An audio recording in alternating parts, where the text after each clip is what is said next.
नमस्कार। मैं doctor U K Chaudhary, medical director, doctor Chaudhary's moral hospital private limited, Yamuna Vihar, Delhi. आपके सामने कुछ ऐसी बातें रखना चाहता हूं कि कोविड-19 ने जिस प्रकार पूरे विश्व को, पूरे देश को जिस प्रकार से आतंकित किया है और सचमुच जो एक जानलेवा साबित हुआ है, उससे किस तरीके से फिटनेस बना के सेफ रहा जा सकता है। रोजमर्रा की जिंदगी में तो फिटनेस का जितना महत्व है आप सभी समझते हैं, लेकिन कुछ ऐसा विशेष है इस कोरोना से बचने के लिए कि आप मेंटली बहुत फिट हो, मानसिक रूप से बहुत मजबूत हो। मानसिक रूप से मजबूत का मतलब यह है कि सुबह से शाम तक आप नेगेटिव न्यूज़ देखते हैं अगर टेलीविजन के सामने, तो आपके मस्तिष्क पर प्रभाव डालती है। कम से कम न्यूज़ को देखें, और जो न्यूज़ आप देखते हैं उसका एकदम नेगेटिव इफेक्ट ना लें, क्योंकि देखिए अक्सर न्यूज़ सच के साथ टीआरपी बढ़ाने के लिए भी इस्तेमाल की जाती है। तो आपका विशेष ध्यान यह होना चाहिए कि डेली संख्या बढ़ ही रही है और वो तो डिसीज है, और कम से कम पॉजिटिव एस्पेक्ट आप ये ले सकते हैं कि दूसरे देशों के मुकाबले में आपकी संख्या जो है वो कंपैरेटिवली कम है। तो मानसिक तौर पे मजबूत रहिए, साइकोलॉजिकली मजबूत रहिए, और उस स्टेटस को बढ़ाने के लिए अपने परिवार के साथ बैठकर बात करें, अपने बच्चों के साथ बैठ के बात करें। ये नहीं कि आप अलग मोबाइल पे है, दूसरा टेलीविजन पे है, तीसरा वो, तो सब जब आप साथ बैठेंगे, अपने बच्चों के साथ पॉजिटिव एटीट्यूड बनाएंगे, तो बच्चे भी कुछ आपके साथ योगदान करेंगे, तो मुझे लगता है कि मेंटली स्ट्रांग होंगे आप। Number 2, food diets. इस वक्त जो है सबसे मजबूत जो एक स्तंभ है आपकी शारीरिक और मानसिक अवस्था को बनाने के लिए, वो है आपकी डाइट। और डाइट में खूब सारा पानी पीजिए, आप विटामिन सी से भरपूर डाइट लीजिए क्योंकि इम्यूनिटी प्रदान करता है, और बहुत सारे विटामिन से रिच सब्जियां, फ्रूट्स आप ज़्यादा इस्तेमाल करें।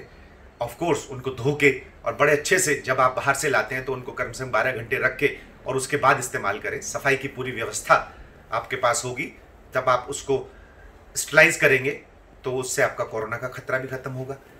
इसके अलावा आयुर्वेद में बहुत सारी चीज़ें हैं, जैसे हल्दी वाला दूध आप रात में पी सकते हैं।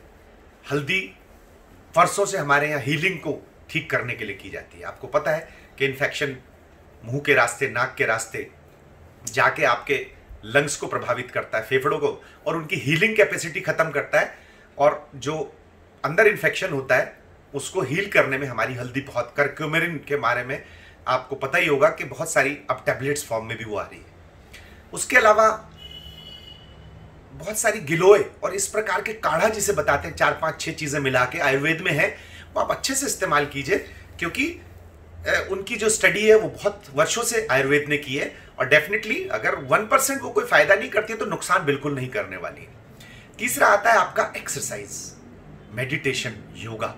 योगा में आप ब्रीथिंग एक्सरसाइज, अनुलोम विलोम, कपालभाति, ये देखिए, क्योंकि फेफड़ों की बीमारी है तो आपकी फेफड़ों की कैपेसिटी बहुत अच्छी होनी चाहिए, और जब आप सांस लेते हैं रिपीटेडली और अनुलोम विलोम करते हैं तो लंबी सांस खींचते हैं जब आप, तो इससे आपके फेफड़े मजबूत होते हैं, और इसको जब स्ट्रांग रखेंगे तो मुझे लगता है इन्फेक्शन को, कोरोना इन्फेक्शन को आप अच्छे से टक्कर दे पाएंगे।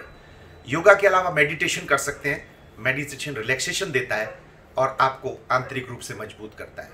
और फिटनेस तो आपको, मैं समझता हूँ 1 घंटे आप छत पे वॉक कर सकते हैं। आप अपना कमरा है तो उसी में थोड़ा सा कुर्सी मेज इधर उधर करके उसमें वॉक कर सकते हैं, और अगर इस वक्त कोई पौधे आपके इधर उधर लगे तो जहाँ वॉक करते हैं उन पौधों को वहाँ रखें, उससे आपको ज़्यादा ऑक्सीजन मिलेगी और ज़्यादा आप उस पर, अपने स्वास्थ्य पर उसका प्रभाव ले सकते हैं। यही छोटी छोटी टिप्स ध्यान रखिए, और मुझे लगता है कि एक टाइम आएगा और आप इस कोरोना से मुक्ति पाएंगे और जल्दी होगा।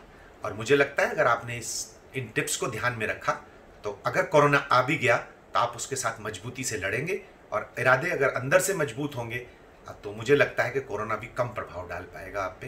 धन्यवाद।